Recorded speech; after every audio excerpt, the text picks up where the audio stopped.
The Sisters of Dorley by Alyson Greaves. Read by Robin Nolan. Chapter 17, Afterglow. Content warnings for this chapter. Violence and mention of cancer, though no one has it. 2019, November 22nd, Friday. I touched my nipple and I came in my pants. Aaron repeats. Simple concept, Steph. Oh yeah, and it's messed up. It's wrong and very, very strange. Men's nipples aren't supposed to do that. I thought back to the handful of girl on guy videos I've seen in every TV show where the attractive Americans rub together, and also my extensive history of touching myself in every possible place a human male can touch himself, and I can't come up with any counterexamples. My nipples are supposed to be decorative, non-functional. They're like a pair of ornate vases on either side of my own personal mantelpiece. Too small to keep anything in, too attractive to ignore, just, sort of present. And after I finished having a fun little panic attack, I came up with a very short list of possible causes. You ready? He starts pointing in the air at an imaginary chalkboard. 1. It's the Goserelin implant. I know, you've poo-pooed this idea 1,000 times already, but I'm really squishy under here, Steph. With the hand that he isn't pointing, he fondles his chest and then withdraws it like he's just suffered an electric shock. In a way I never was before. And it's not just regular body fat either, because I did some comparison squeezes on my ass and chest before, and I nearly passed out, and I came to the conclusion that they are not the same.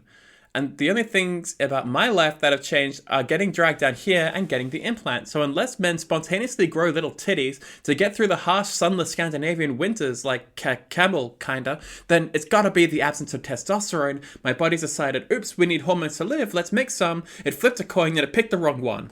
I'm pretty sure that doesn't happen. Really? You're pretty sure? Because it's only the integrity of my chest on the line here. Steph, okay, let's go to option 2. Aaron moves his pointing hand. Ball cancer. That's gotta be it, right? I've got fucking ball cancer. It makes you grow full on tits. And I know you have a low opinion of Fight Club, but it's basically a documentary where this is concerned. And since I don't have any other ideas, I'm gonna believe it with both sides of with my sore and puffy chest. So if it's not the implant, it's ball cancer. Oh God, Steph, I got ball cancer. Cancer of the balls, Steph. Are they gonna have to cut them off? Aaron, yes? You do not have ball cancer. Then what is this, Steph? To be clear, you brushed against your chest and just immediately came. Yes. Really? Immediately? Well, Aaron. He closes his eyes and leans against the desk, waking the computer when he sits on the keyboard. On the screen, the text editor starts filling up with consonants. Don't make me say it, he says. It's embarrassing, even for me. Stefan, aware that Aaron is compelled to fill silences with information about his erogenous zones even when it isn't pertinent to the topic at hand, sits down on the end of the bed, cross-legged, hands in his lap, looks up, and waits. After a moment, to force the issue, he raises an eyebrow. Fine, Aaron says. Fine! He bounces back up off the desk onto a pace that takes him in wobbly circles through the small portion between the space and the desk, the bed, the vanity, and the door. Yes, I brushed my hands against them, and yes, it felt good, but that's been a thing for a while. It didn't immediately Jackson Pollock my boxes. What changed is that this time, it felt better than good. Like, really, really good. It felt... Listen, Steph, because this is important, and I think it qualifies as mitigating circumstances, okay? Like when you miss an essay deadline and you fill out the little form and you provide the evidences and you have a little cry, and they look at you all sympathetic and tell you it's not your fault? Well, that's this now, because I'm telling you it felt so good. Good is actually underselling it. Great is underselling it. How can I put this? He stops pacing and leans against the desk again. You know how when you wank and when you do it right, when you don't just have a go at your prick like a jackhammer because you've got 0.8 seconds to have an orgasm before one of the other boys comes into the dorm and starts hinting about how you can finish him too? When you really spend the time, when you make love to your dick and the tip keeps getting more and more sensitive, especially if you keep stepping back from the critical moment, until eventually it's like you've got your big toe on a garden hose. You can feel all the pressure building up, and all it would take for is just a pretty girl to blow on it, and you've no choice but to let go and ruin the neighbor's barbecue. Stefan, who only touches himself to keep clean and occasionally provides sperm samples for kidnappers, nods. Aaron returns to pacing.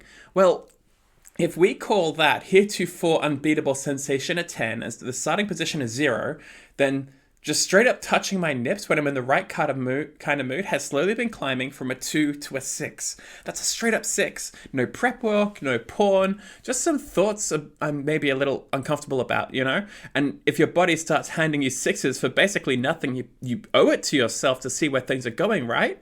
Especially the traditional body path for handling hot, sweaty, nice feelings has taken a vacation in the land of 1.5.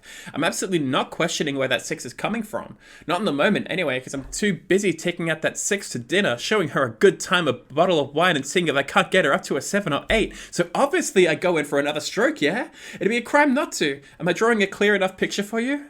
Yeah, vivid. So I immediately drop my trousers. Aaron continues, miming but not reproducing the action. As I'm starting to feel a little nasty downstairs, first time in a while, but when I go to drop my boxes as well, I realize what's going on down there is fine, but it's got nothing to do with balcony level, so I think fuck it. Although being honest, I'm not really thinking anything coherent at that point because the finger I've got walking around upstairs is giving me 7s and 8s while my dick is stuck on failing grades, so I basically go for it. Before I know it, I'm lying on my back with both hands on my chest playing spirograph with my nipples, and that's basically the point where I'm wondering if my chest has been quite this soft and bouncing, but I don't care because I'm 8ing, I'm 9ing, I'm starting to 10, and God, Steph, I'm feeling warm all over, and that's completely new and kind of exciting, and eventually when it happens, when I let go and, flood my sunken cavern, I'm at a fucking 11. It's like nothing I've ever felt before. What do you mean? What do I mean? There's a hint of hysteria to Aaron's laugh. I mean, normally I come like an electric guitar riff, you know? It's loud and complex and it's really high pitched, but it's also quick. Like it's over and the echoes are nice, but that's it. Sometimes I wonder afterwards why I even bothered. Sometimes they feel like discharging a chore that my body's handed to me because I happened to see a bread roll that looks like a sexy bottom and it turned me on. But this, man, I don't know. Like I'm surfing a huge wave with a full orchestral backup and one of those heat patches strapped to my back and the ocean keeps throwing me around and the strings are getting louder and the heat is spreading out all through me and it just keeps going until eventually I'm riding a wave 100 meters high and when I finally hit the beach I destroy every little striped hut and hot dog stand and give all the sunbathers a nasty fucking surprise. It was a life-changing orgasm, Steph. A fucking religious experience. And the afterglow. Oh, God, the afterglow. I bask in it and bask in it and I bask in it until finally I start coming down and then suddenly remember exactly how I got there. He pauses for a second before returning to his anxious circling. I'm scared. I'm fucking scared because something's happening to me and either they're doing it to me and they won't say why or my body's doing it to myself and I don't know if it's going to stop and it's all I can think about. This is not normal, Steph. Well, fuck. He knows how this is supposed to go. He's to act to support the sponsors. And for most intakes, the sponsors just pretend nothing's happening until it becomes impossible to deny it any longer. Christine said that in her year they worked it out early thanks to that girl Vicky who caught on and immediately started evangelizing girlhood to the rest of them. Potential option if Stefan wants to play Vicky's role, but he'd have to clear it with someone first. He's also got the impression that Christine's intake lacked a Declan or a Will, that was practically wall-to-wall introverts who'd been swept up by Dorley for violence Christine called social rather than physical. Stefan imagines trying to sell Will on the positives of growing breasts. It doesn't end well. Time to deny everything then. Aaron, he says, hoping the slight wobble in his voice isn't audible. You need to take a breath. Oh, I took a breath, Aaron says. I took several, he demonstrates, closing his eyes and breathing heavily and moaning softly for a few moments. It was actually quite sexy, Steph. You should have seen... He cuts himself off, like his own mouth has run away from him. Like he forgot for a moment that he should be panicking. Sit. Stefan pats the mattress. Sit? Aaron asks, tilting his head. You're catastrophizing. You need to calm down. He frowns and wonders why that ordinary phrase sounds so strange, and it takes a second for it to hit him. Pippa's bloody playlists, and Christine's too. This whole house has a Taylor Swift problem. Aaron's still looking at him, quivering with the energy that walking in circles has thus far failed to release, so he adds, You're not going to solve anything by pacing around and talking without thinking. But that's my whole thing, Aaron says with a weak grin. Stefan ignores the joke. He grabs Aaron by the wrists and yanks him down onto the bed. The boy bounces, collides with Stefan's shoulder, and rights himself by grabbing, with various hands, the bed frame and Stefan. Sit, Stefan says. Jesus, Aaron remarks, twitching his hand away from Stefan's thigh and cradling it in the nook of his arm like a wounded animal. I thought it was a suggestion, not a fucking command. You were making me dizzy, going round and round. Yeah, sorry, but question, Steph, why am I the only one who's panicking?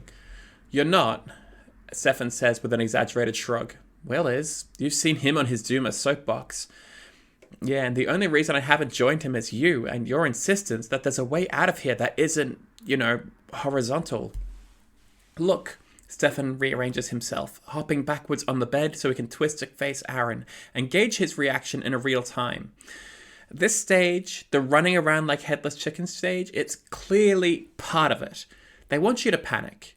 This is, perhaps, pulling back the curtain a little too much, but if he dresses it up as speculation, that's probably fine. We're repenting for our sins, remember? We gotta spend a little time in hell for it to really stick. You think? I mean, they could just be planning to take us out and back and shoot us one by one, but this is a very spendy setup just for that. They want something from us, and this is part of how they get it. Okay, Aaron says, breathing out slowly and matching the action with his hands. The way Stefan's come to learn he does when he's trying to calm himself. Okay, he continues, after a few more shallow breaths. But the chest thing, Steph. My chest, yours. You said your chest was sensitive the other day. Have you tried to, touch them? Your nipples? No. You want me to try? No. So what about our mutual chests? What are you going to say when you start having surprise orgasms? When you start feeling uncomfortably fleshy? Hell, he lost briefly. What do I say when you come panicking about it to me? Aaron switches to a deeper voice. Son, you're finally becoming a man. That's just what it's like. The men in our family are very chesty. Or he switches to a falsetto. Darling, you're becoming a woman now, and your body is changing. Don't worry about all that blood in your knickers. He coughs, suddenly embarrassed. What is there that makes this better? Stefan blinks, remembering something he stumbled upon while exploring the limits of his new access to the internet. He can go almost anywhere online, but he can't post, which is fine by him because he never did. An excuse good enough to buy a little more time. Another deception, but whatever. He can get used to any cruelty with repetition. Gynecomastia, he says. What the fuck is gynecomastia? It's the actually not that rare phenomenon where adolescent boys grow. I'm 21. This is pretty fucking late adolescence. Don't mean that's what we have, Stefan says, rolling his eyes, overacting his exasperation. I mean, it's common. Boys sometimes growing, He mimes a pair of invisible breasts on his own chest and eats the anxiety spike. It's dangerously close to telling the truth about himself, but if he's doing this to Aaron, he deserves to feel bad about it. So it's manageable. It goes away as they grow up, as puberty takes hold. Stefan pauses for effect. It goes away with testosterone. He doesn't actually know this one for sure. He didn't exactly read the page in detail, but how the hell is Aaron going to check his facts? Might as well be true. And you know what's going to happen when we leave? When the last goserelin implant dissolves or washes out in our pee or whatever? It takes a second for Aaron to get it, but he does. You really think it'll just go away when we get out of here? Is Stefan imagining a slight look of disappointment on him? Yeah, he definitely is. Wishful thinking. Steph, it'd be so convenient to think one of the boys down here is being a little bit like him. Nicer still if it were Aaron. But no, he's the only girl in a prison that will eventually be full of unwilling women, and it's going to get worse before it gets better.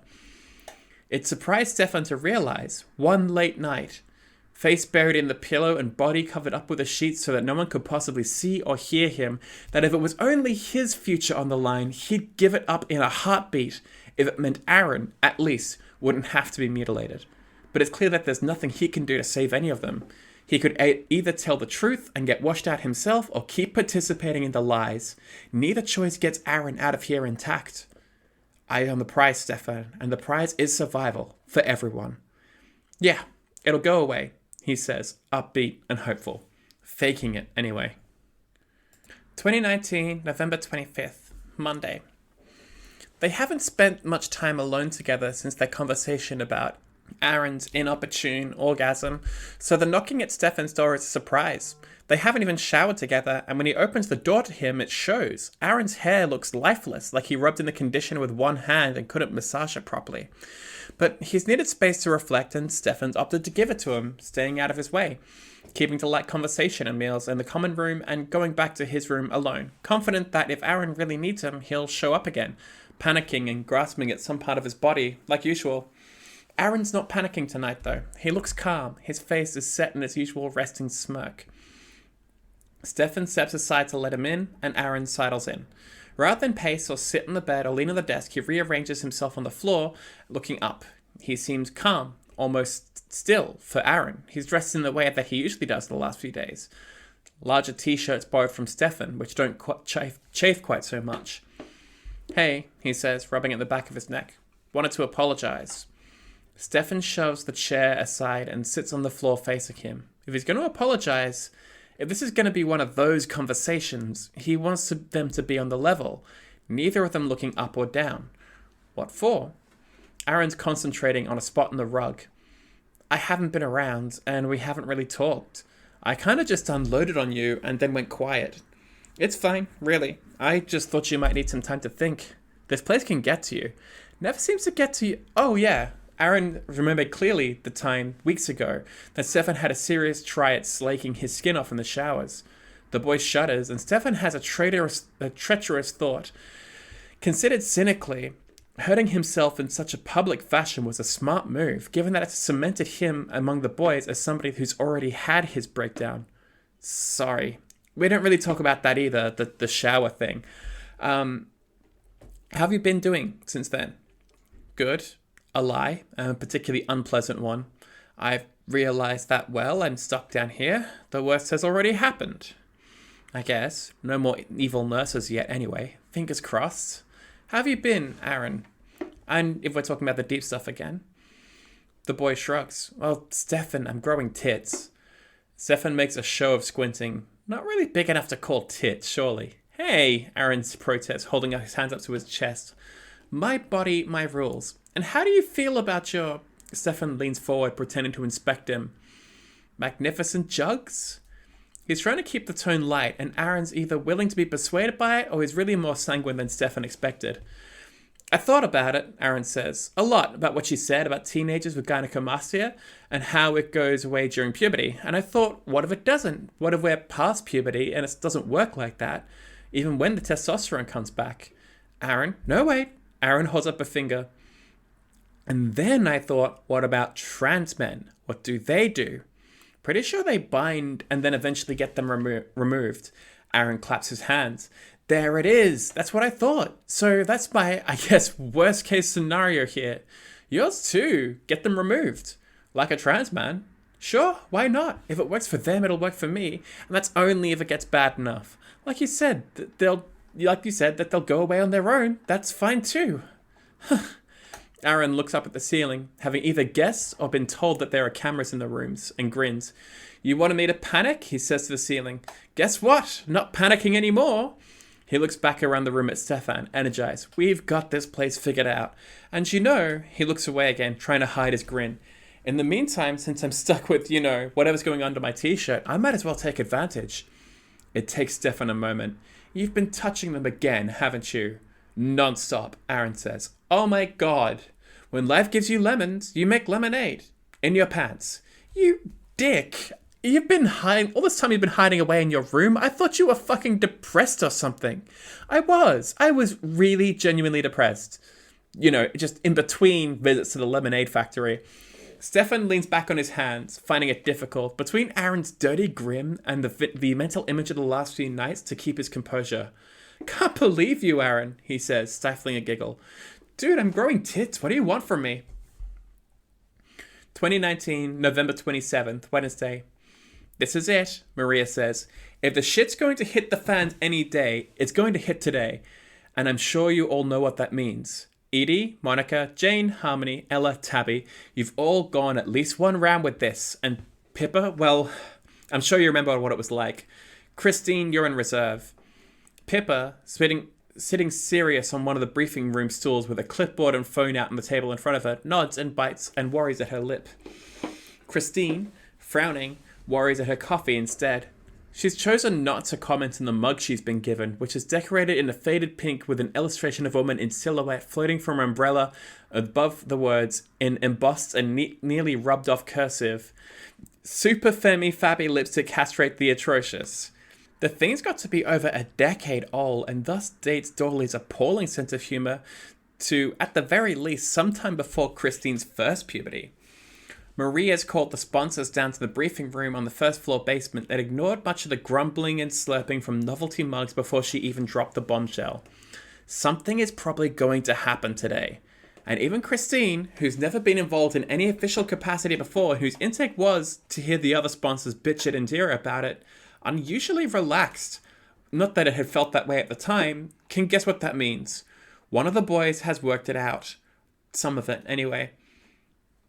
Christine's here because even though she still hasn't properly accepted B's job offer to fill a new role that's a cross between head of network security and helper monkey, she's getting roped into the more and more into the sponsor-aligned work. Her fault, really. She's been spending evening after evening down in the security room with her laptops hooked up, patching the holes she used to exploit, which means that she's had a lot of time staring into space or scrolling on her phone or chatting with her friends while she waits for code to compile or archive searches to complete. Maria was always going to notice. Roles around here tend to expand to fill the space available, and the devil always finds work for idle hands. She's glad to be sitting here with Pippa, though. Well, there's still tension between them, but better her than the other sponsors, whose cynicism Christine finds wearing after a while. The youngest one is Indira's age, but lacks Dira's charming tendency to give Christine enough rope to hang herself with and then catch her before she falls. And the rest are, well, everything Christine expects from sponsors. She likes them as people, mostly, but at work they both expect confidence and detachment. And while they don't actually criticize her for her occasional squeamishness, they seem dishearteningly surprised by it. Pippa, for all that she has yet to forgive her for, shares with her the oil and water beliefs that, yes, Dorley's work can and will help these boys, and yes, it's still really, really awful. It'd be nice to still if Paige was here, but Paige has classes today, and occasional visits to Steph aside, refuses point blank to get involved. She said it so, loudly, in the middle of the dining hall, and seemed quite irritated when Harmony and a couple of the other sponsors made light fun of her principled objection. How many of them have developed? Monica asks, looking up from her clipboard. Without Declan, in addition to her current duties as there's the basement's lecture on Feminism 101, she moves on to something approximating Indira's current role, maintaining a watch on all sponsors and subjects. Christine doesn't know her all that well yet, but Pippa checks in with her a couple times a week and says she's guarded but nice enough. Groups of sponsors that work well together tend to keep working together, and cliques like that can be hard to break into. Aaron, Adam, and Steph, Maria says. Yes, I know, she adds to the murmured chorus of mild surprise. That's a lot at such an early stage. Adam's the most recent. We're only talking tiny bumps here. Barely Tanner too. Steph's been wearing hoodies to hide her own development and protects herself from accidents and knocks, and she's already talked Aaron out of panicking about it. I swear, at this point, that boy would jump off a cliff if she asked him to, and managed to persuade him to keep between the two of them. Well, mostly between the two of them, she sighs. Aaron asked me for a bra yesterday. Breakthrough? Jane says. No, Maria replies, sounding tired. No, he's just being a little shit. Poor Maria, Edie says, patting her on the back. So what's special about today? None of those three are rabble-rousers. Maria nods at Christine, who hits the play button on her phone. The main screen in the briefing room comes on, showing Will's room. Last night, Maria says, gesturing at the screen, Adam went to see William. Now that in itself is not unusual. They've been talking to each other about their sensitive chests and other little changes most of the boys have noticed. Quietly, in private, the way it usually goes with bonded pairs.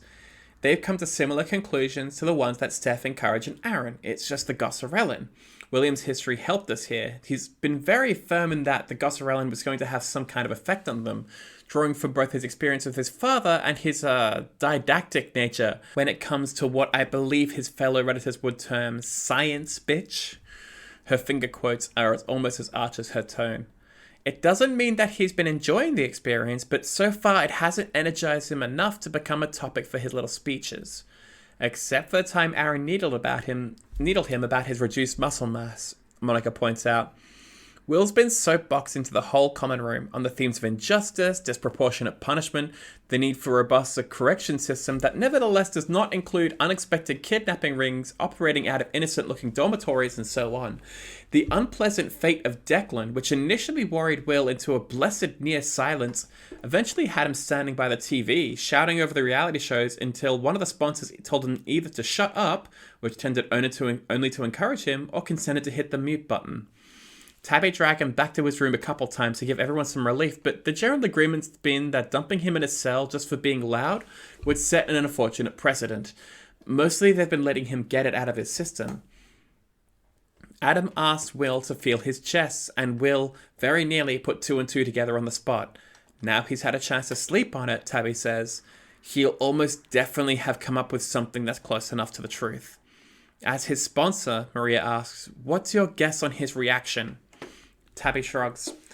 His response to the Gossarellin has mostly been to yell about it, but he's also a very masculine individual to a point of overcompensation, in my opinion. Certainly he's already sensitive about his muscle loss, although he's attributed it 50-50 to the Gossarellin and a lack of exercise equipment. Confirmation that Adam's growing breasts, the expectation that he will too. He might hurt himself. He might even try to hurt someone else. It could be bad. Fantastic, Harmony says. Another time bomb, boy. Yeah, Ella says, poking her. Could be worse than you were. Ladies, Maria says, try to remember we wouldn't have taken him in if we didn't think he was worth helping. So let's keep an eye out and try to save him from himself, okay? Any questions?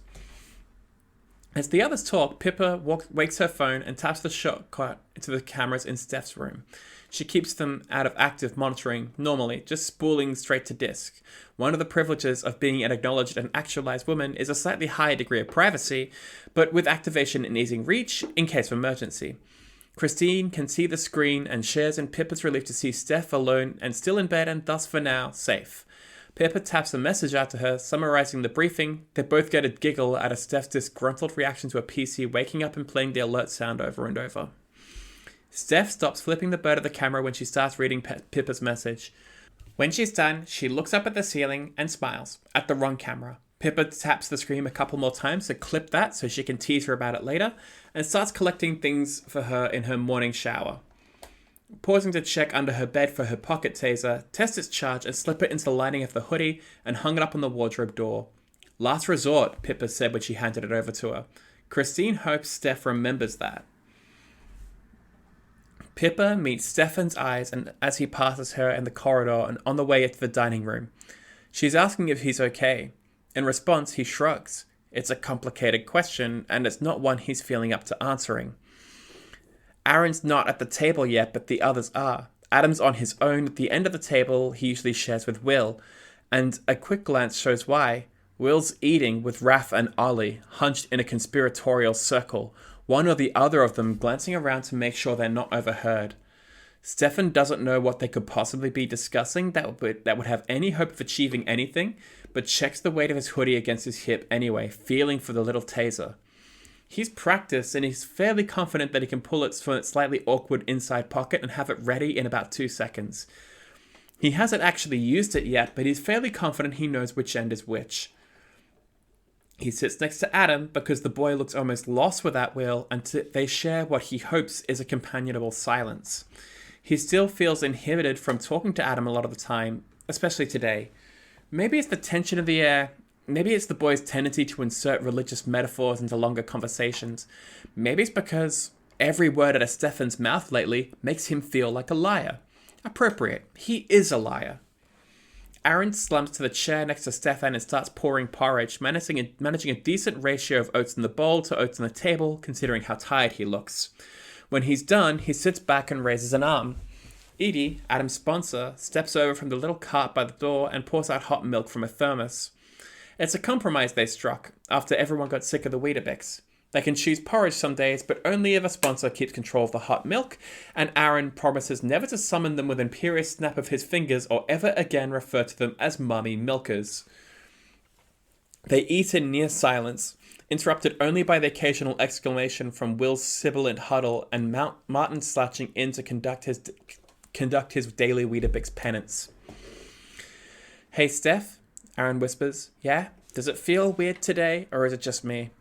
Stefan makes a show of looking around, taking in the nervous sponsors, a downcast Adam, and the three irritated faces on the other side of the room. "It's not just you," he says. "Any idea what's going on?" "Nope. You think Will's got..." Aaron trails off, but gestures with his elbow towards Stefan's chest. "Doesn't see much point in denying the possibility." "Maybe," Stefan says. "You too?" Adam hisses, grabbing on Stefan's sleeve and pulling it. Perhaps the first physical contact they've seen that Stefan himself didn't initiate. Stefan shrugs. "I've gotten a little swollen," he whispers, just loud enough to be heard from the other side of the room. "I think it's something like gynecomastia from the Gossarellin." Times to see if the lie works twice. "What's that?" Adam asks. "Breast-like swelling," Aaron says, pointing at Adam's chest with a spoon. "Happens to 70% of adolescent boys at some point or another in their development. Goes away on its own during puberty in 75% of cases, occasionally caused by other factors. There are options for removal if necessary." He picks up on Stefan's raised eyebrow. "What, I can't do the reading? I asked Maria to get me a screen grab of the Wikipedia page." "It goes away?" "Yes." "None of you know shit," Will says, raising his voice and glaring at the three of them. He keeps eye contact with Aaron for a moment before returning to his huddle and shaking his head, muttering, "Gynecomastia." "Well, it almost worked." Edie, still guiding the hot milk, gives Stefan a half smile when none of the others are looking. Will clearly plans it carefully. The sponsor's shift changes have never been particularly timely, a consequence, Pippa says, of Dorley's staffing shortage, and the fact that almost every sponsor has responsibilities elsewhere. There's studies for the younger girls and for some of the postgrads, and actual, honest-to-goodness part-time jobs for Maria and some of the older ones. Sometimes sponsors are late, sometimes they're distracted, especially if it's hours into briefing that warn of potential problems that, despite a little tension at breakfast, have yet to emerge. The most professional people in Dorley's employ, according to Abby, are the contracted PMC guys, and they spend 99+% of their time goofing off in the basement break room, isolated from the actuality of Dorley's work by air gapping and a PlayStation 4. To them, Dorley is just one of a number of secretive assignments with eccentric security requirements, but as contracts go, it's quite sought after, as it offers the most amount of free time on the job to, for example, play video games. After breakfast, they trooped into the common room, subdued and in two groups. Will, Raph, and Ollie taking up station on one of the metal tables, and Stefan, Aaron, and Martin coalescing around the bewildered Adam, who kept looking across the room as if Will might at any moment renounce his dubious association with Raph and Ollie and return to whatever relationship he's been cultivating with Adam over the last 2 months. One of the sponsors flicked on the television, and Stefan's group tried to concentrate on the brace of reality shows, bringing Adam in for as many conversations as they could on the subject whose cake should win versus whose actually did, which dress she should say yes to, and which date was least cringeworthy. It worked to distract them for a little while. They even got him to express a slightly baffling opinion about one of the men on the dating show, unworthy of God's grace. During the early hours, after midday, it's hard to keep accurate track of time in the common room with phones still officially discouraged, and a handful of sponsors responded to reminders and left, eventually paring the supervisory staff down to 3, Maria, Eddie, and Pippa. They took up position at the back of the room, a sensibly wary distance from Will's group, but made the mistake of turning in on each other to talk without being overheard. Stefan didn't see or hear the signal that Will gave, so he didn't understand what was about to happen until all 3 of the men were out of their chairs and running across the room. He didn't have time to find his taser or put himself in the way. All he could do was shout, "Look out," and then it was too late. He's sitting cross-legged now, with a hand under Maria's head to keep it off the concrete as Edie checks her airways and Pippa directs the hired soldiers, while keeping her taser pointed at Aaron, Adam, and Martin, who for the moment all seem too stunned to react. Stefan hopes none of them wonder why no one's pointing a taser at him. There's blood on his hand and he's desperately trying not to look at it. The military contractors drag first Will and then Raph off to the cells, and by the time they return to Ollie, Aaron's recovered enough to yell out, "They're keeping us locked up! Help us!" The soldier holding Ollie's legs directs a withering look at Aaron and says, "Yeah, well, it looks like you fucking deserve it, don't you?" and lets the door shut on Aaron's outraged expression. In the quiet, Stefan strokes Maria's hair while they wait for help to arrive.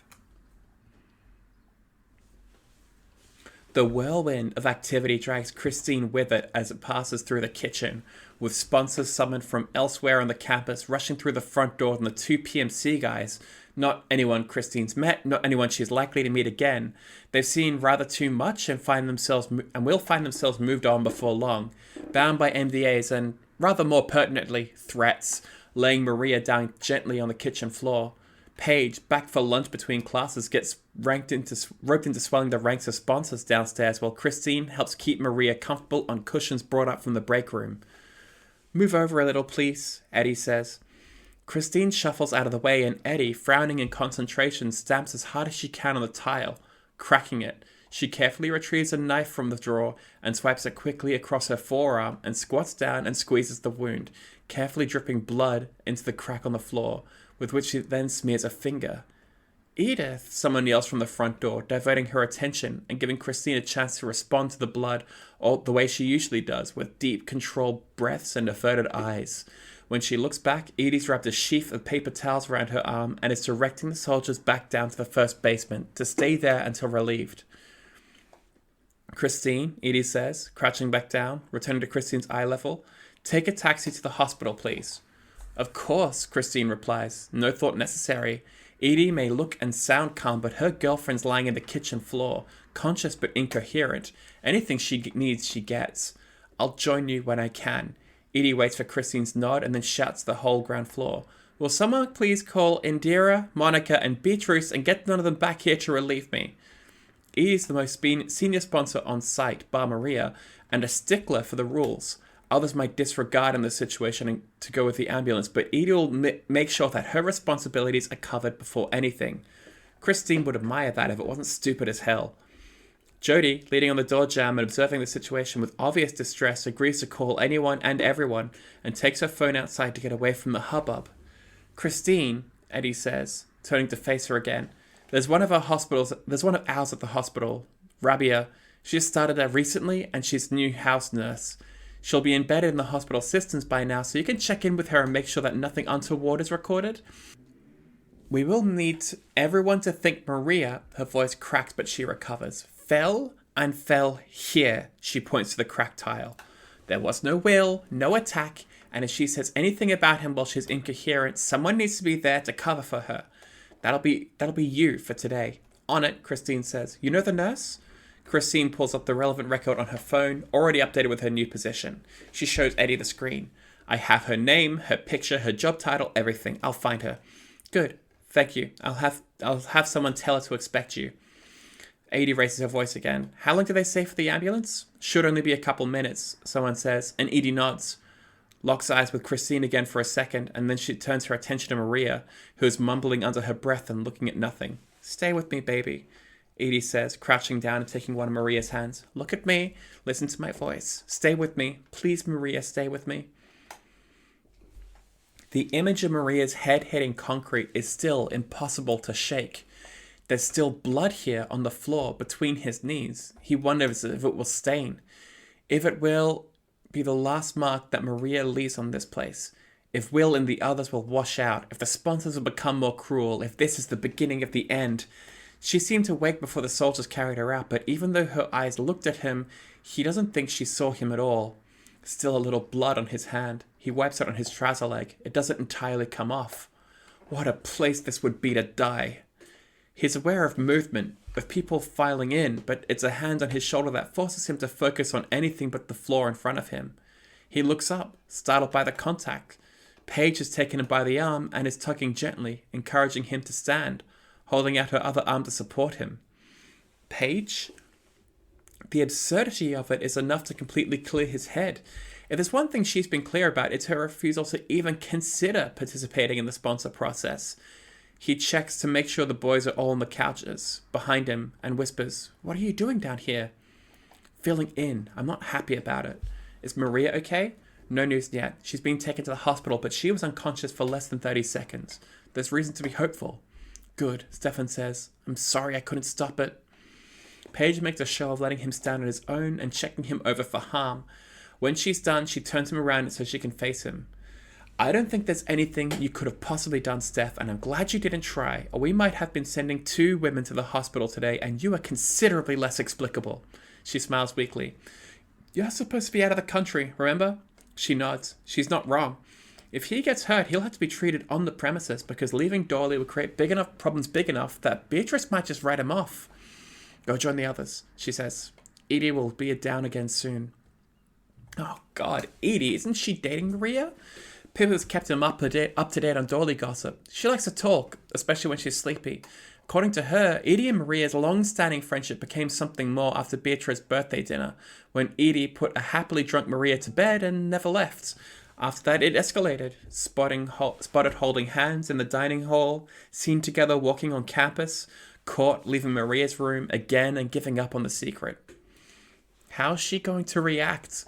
She's always been, next to Pippa, the most calm and kind sponsor. She brushes Adam's hair, for goodness sake. What will this do to her?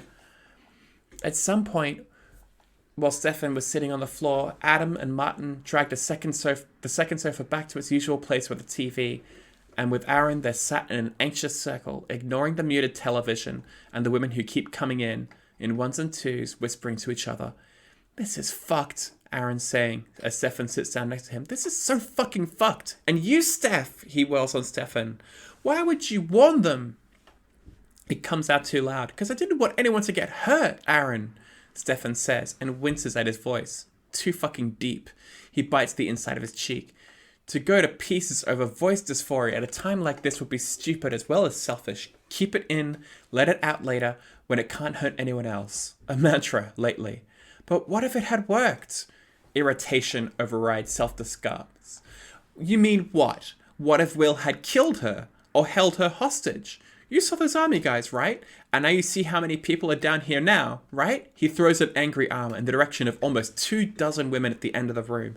And he takes a moment to wonder if Dorley needs to reconsider its work-life balance if it can field this many women only after the worst has happened.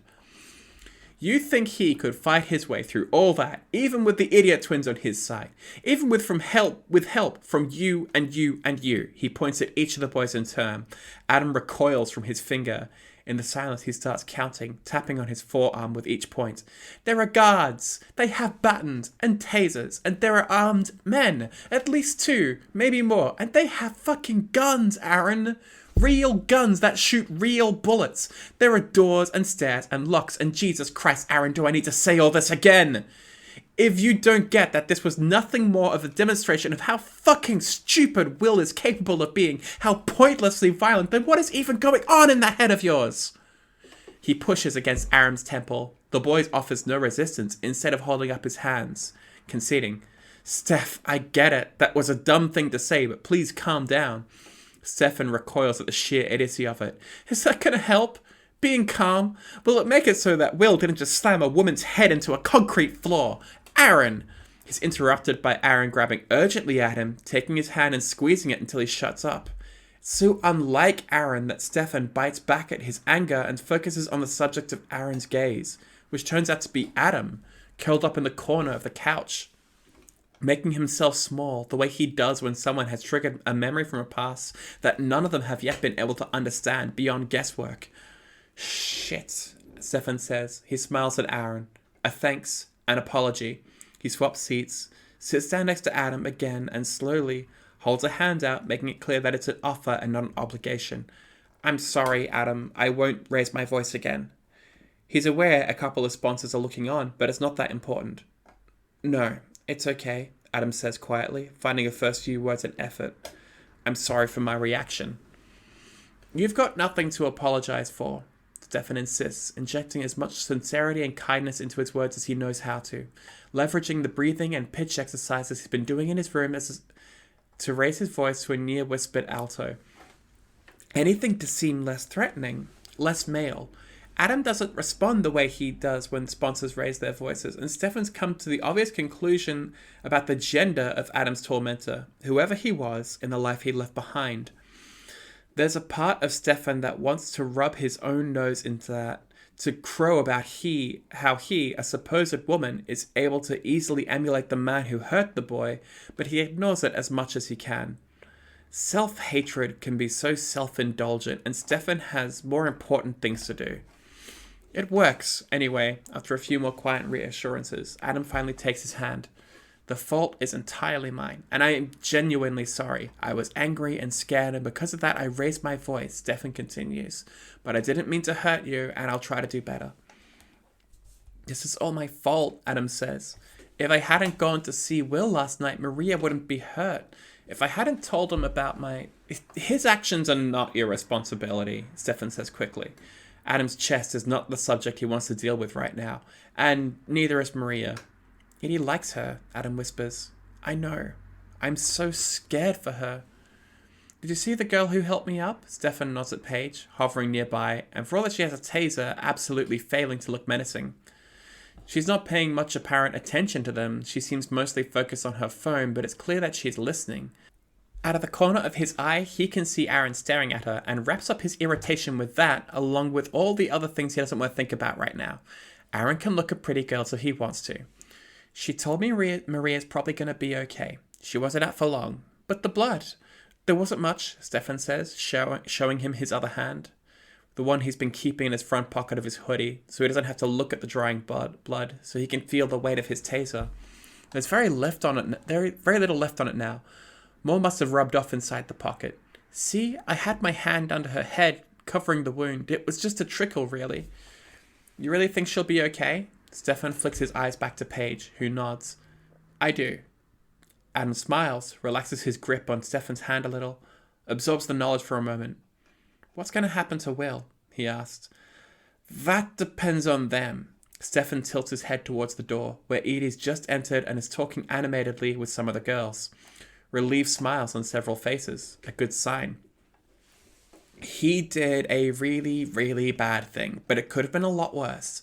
And he thought he was protecting you, I think. Protecting Adam or protecting himself? Adam gasps, holding in tears, and Stefan knows the drill. He pulls on his contact with Adam, drags him into an awkward hug, and lets him cry on his shoulder. There's a lot of tension to let out, and after a little while, the shuddering gulps become ordinary breaths, still saturated with moisture, but indicative of someone who has passed through the worst of it. Aaron surprises Stefan by coming to sit on Adam's other side, placing a tentative hand on his back and stroking his spine. He makes searching eye contact with Stefan, asking if he's doing it right. Stefan nods, mouths thank you, and Aaron smiles. What a sight they must be. A far cry from the day Stefan met them all. They remain that way for some time. On the other end of the sofa, Martin stays silent, his legs hitched up under his chin. His thoughts are mystery as usual. Stefan can't find his usual resentment for him. They've all had a scare. Maybe he'll try to pick up on him sometime. Find the man beneath the misery. Preferably before Dorley removes the man entirely, Stefan adds to himself and disguises his laughter as a cough. The gallows humor here gets to everyone eventually.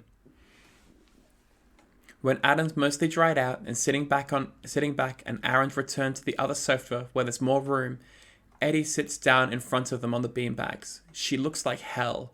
Makeup smeared and rubbed off, eyes red, and there's a dressing on her forearm which confuses Stefan as he's sure she didn't get hurt during the altercation.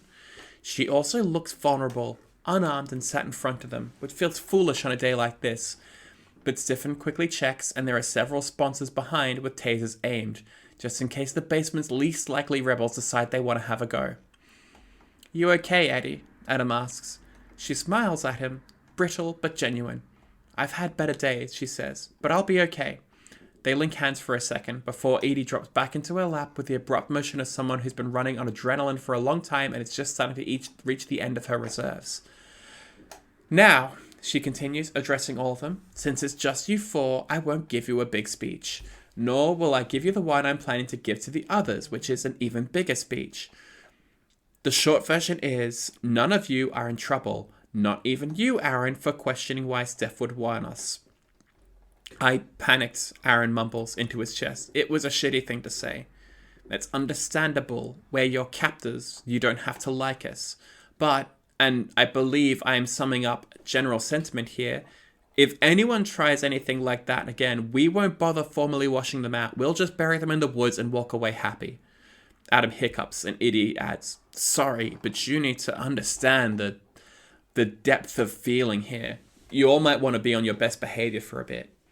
Well, you don't have to worry about us, Stefan says, right? Adam nods. Martin remains quiet.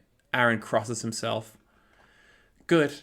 Now, Maria's been taken to the hospital, but we don't, for now, believe her life to be in danger. William, Raphael, and Oliver are in the cells and will remain in there until we can evaluate them.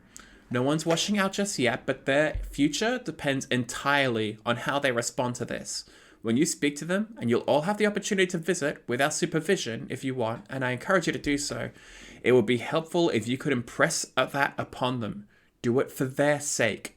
She shoots a withering glance at Aaron, who closes his mouth and makes a conciliatory gesture. Not ours. He'll be okay, Adam asks. That's up to him. I'm sure you know by now that his past is not a pretty one, and that as he is now, Edie allows a snarl to creep momentarily into her voice. The world would not miss him. Certainly his brother wouldn't, nor the students that he assaulted. She closes her eyes and takes a breath before continuing. But, like Oliver and Raphael, he is not done yet, and we are dedicated to releasing the potential hidden inside such troubled boys. I promise you, we don't throw anyone away on a whim, no matter how angry we might be in the moment. Troubled boys, Aaron says. Are we troubled boys too? If you'd like to dispute the label, Edie says, be my guest. No, it's just very Dickensian. Well, Edie gets up and stretches. We are an old-fashioned operation. Christine needs a fucking cigarette. Rabia, the nurse, met her out of the taxi and they greeted each other with the usual Dorley solidarity hug. The one that says, I know some really weird shit about you and you know the same stuff about me and we will never, ever tell. Fully briefed and prepared, Rabia gave her the latest on Maria's condition. Awake, not exactly lucid, but aware of where she is, and being kept overnight at a minimum. Christine introduced herself as the new head of network security, reasoning that if she's going to keep getting drawn into things like this, she might as well take a salary for it. And Rabia quickly went over her integration to the hospital systems as they took the lift. There's no need for Christine to check the work unless she wants to, as it was set up by Elle's people. Christine nodded and pretended to know who Elle was. Another graduate? Since when did any of them have people? In Maria's private room, they positioned Christine, truthfully, as a dorm mate of Maria's, here to keep her company until family arrives, and Christine greeted the doctor, settled into one of the bedside chairs, and held Maria's hand. She spent the next few hours talking to her quietly when she seemed receptive, reassuring her that everything's taken care of back home, and trying to ignore how much the whole setup, private room and all, reminded her of visiting her mother in hospital, years before Dorley, after another fabricated fall. Rabia offered to cover her for a while near the end of her shift, and that was all the excuse Christine needed to leave the building at a near jog. Find a quiet spot in the parking lot with a railing to lean on and glare at the late night traffic. She really, really needs a fucking cigarette. The addiction's long gone, wasn't even sparked up again by the smoke she bummed off Nalia on Dorley's roof over a month ago, but the emotional need will never leave her. A final gift from the boy they burned out of her. His need, always, to be occupied. Her fingers twitch. Smoking was a way he'd hide from his regular bullies, or his dad's temper, or from his mum and the marks on her arm and her face. He'd smoke behind the pool maintenance shed at work, or on the back balcony at home, on the roof of the phone repair shop in town. One cigarette after the other. And there was a difference. At school, it was a prop, an excuse to get away, a reason to occupy his hands, and he could make one last forever. Or until the bell went, taking little drags and watching cars go by, wondering what would happen if he just walked out onto the road. On the balcony, he'd smoke as quickly as possible, to satisfy the need before his dad found him. On the roof, a place no one knew about except the guys in the shop, who owed him a few favors and asked no questions, he'd smoke 5, 10 in a row, substituting cigarettes for self-control.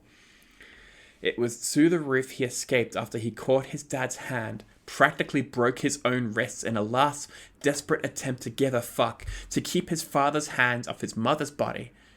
He'd had to fight his way out of the man's grip as the bastard apologized. Didn't mean to hurt his son. Didn't mean to hurt another man. Look at me now, Dad. Want to take another swing? She remembers the last time she saw him and her fingers twitch. Dad got sick after she disappeared, Indira told her. During her first year of Dorley, she always wondered if she was the cause. There were times when she hoped she was, when she thinks she might have poisoned the old fuck with her absence.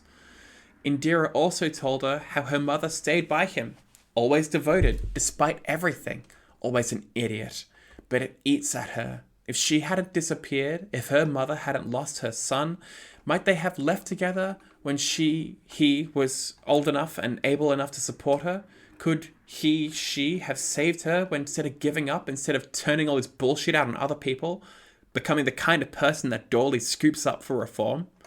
Would her mother even have come? It kills her that she could find out. She could go see her mum and drag her away from her father's bedside, leaving him to fucking rot, and all it would take is breaking Dorley's strictest rule and exposing herself to more humiliation than she thinks she could stand. She imagines meeting her mother again, coming out to her, packing her suitcases and taking her away from that huge, empty house, and her fingers twitch. She thinks of the info packets piled up on her desk, the updates on her family, unopened. Maybe one of them says that he finally died. Maybe her mother's free, better off without either of them. Hey, says a warm, familiar voice, accompanied by a hand closing over her fingers. I thought I'd find you here. Shit, should have stayed with Maria, lived with the memories, another bad decision made in haste. An arm closes around her, turns her around and makes her look into big, soft brown eyes. How are you doing? Abby says. The usual, Christine says, having a minor breakdown over shit I can't control, jonesing for a smoke, hating my dad. Did you see Maria yet? Yeah, she seems to be doing okay. The nurse, Rabia, sent me looking for you. She said you seemed upset. She's perceptive. Nice to have one of ours here, isn't it? Christine nods absently. She seems to know her stuff too. Speaking of, who's Elle? The quizzical look that Abby adopts is one of her less convincing deceptions. I don't know, she says. Christine rolls her eyes. I'm on staff now, Abs. Against my better judgment. I'm allowed to know shit. Perhaps, but I'm not allowed to tell. Fine, be mysterious. I'll just look it up anyway. Come on inside, Abby says. No, I want to be cold and miserable. There's hot chocolate. No. And baked goods. Fine. Fell temptress. Evil hussy. She succumbs, as she was always going to Abby's mischievous grin, and consents to be dragged inside. Because she still has her pride, she keeps up a string of insults until Abby presses a hot drink and a warm pastry into her hands. They've got the lights low in Maria's room.